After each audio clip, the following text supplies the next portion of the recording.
Amaravati stadium రాష్ట్ర ప్రభుత్వంతో మాట్లాడుతున్నాం.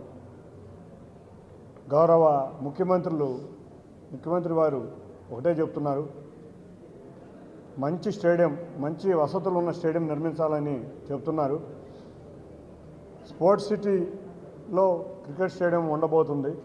దానికి ప్రాథమిక టాక్స్ మా సెక్రటరీ గారు, అంతేకాకుండా గౌరవ మంత్రి నారా లోకేష్ గారు కూడా సహాయంతో ఐసీసీ చైర్మన్ గారిని, బీసీసీఐని అడగటం జరిగింది.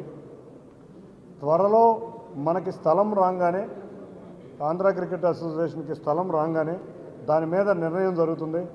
కాకపోతే ఇన్ ప్రిన్సిపల్గా బీసీసీఐ వారు అంగీకరించడం జరిగింది.